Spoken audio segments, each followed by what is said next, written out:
name is Sean Coffey, and I am doing the second part of the Nestle Marketing Plan Report, Situational Analysis. Situational Analysis has 6 different sections: Market Summary, Trends in the Market, SWOT Analysis, Competition in the Market, Variety of Products, Keys to Success in the Industry, and finally, the biggest challenges in the industry.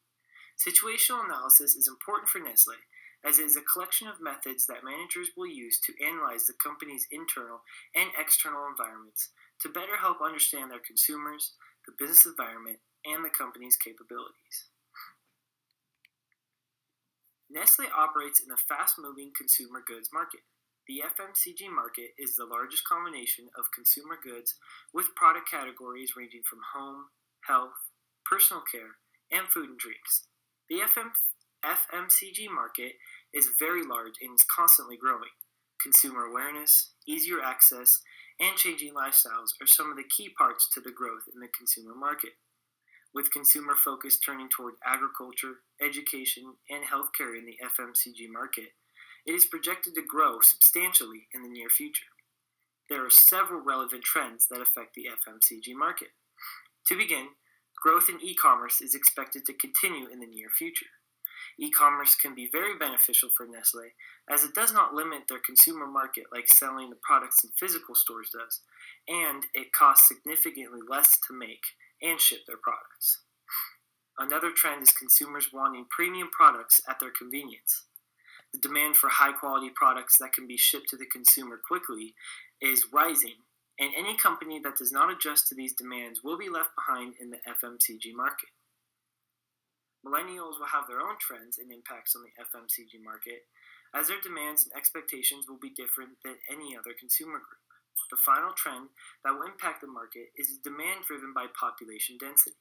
With the population in the world rapidly growing every day, studies show that there will be 1 billion people over 65 years old in 20 years. That is a massive market group that can be a big advantage for any company who can control the products that are being marketed and sold to that specific group of consumers. Nestle uses a SWOT analysis as an important strategic planning tool to better assist Nestle managers when doing a situational analysis of the organization. Here is Nestle's SWOT analysis. Their strengths. They have reliable suppliers. They have a strong base of reliable suppliers that can overcome any supply chain obstacle. Workforce. They have a highly skilled workforce with successful training and learning programs. New markets. They have a great track record in new markets with diversified products. Innovation.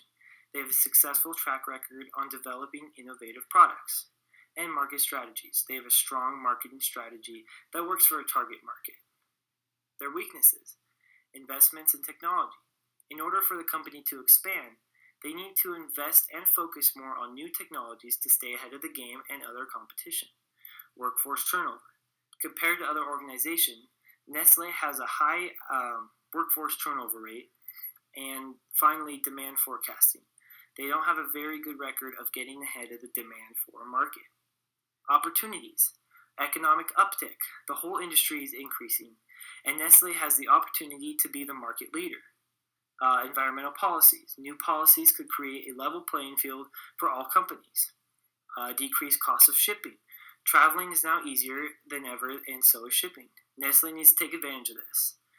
New technologies give Nestle the opportunities to get ahead in the industry with advancements in the product categories. Threats. Competition. Hershey, Mars, PepsiCo, Danone, and Kraft Heinz are their main competition in the industry. Healthier consumers. People are trending on buying healthier foods nowadays rather than some of what Nestle offers. Rising pay. Paying workers will be more expensive with the minimum wage increasing all over the world. Nestle has many competitors in the FMCG market, as we just went over. To begin, Mondelez is a top competitor who makes chocolate, beverages, and cookies. Another top competitor of Nestle is Mars, who has made Twix, M&M's, Snickers, Skittles, and Milky Way bars. Kraft Foods is a popular competitor who is also a part of the Heinz company. Danone, as we talked about earlier, is an international company that produces bottled water, pet foods, ice cream, and dietary supplements. Hershey's is a common food processing American company that is also a top competitor of Nestle. They specialize in chocolate. Heinz is a large competitor that produces many food products across 6 continents in about 200 countries. Finally, Unilever is a top competitor based out of the Netherlands and is actually the world's largest consumer foods company.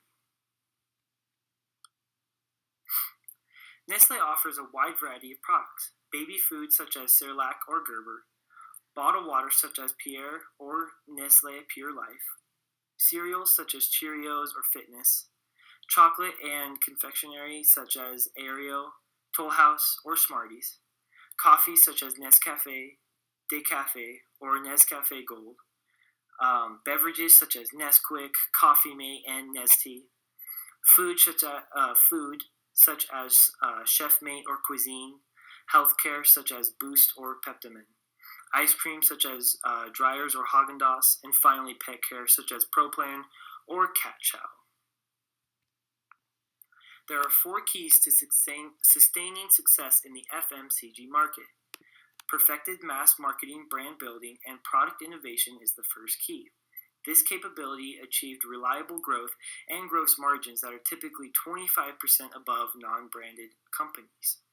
The second key to success is to build relationships with grocers and other mass retailers that provide advantage access to consumers.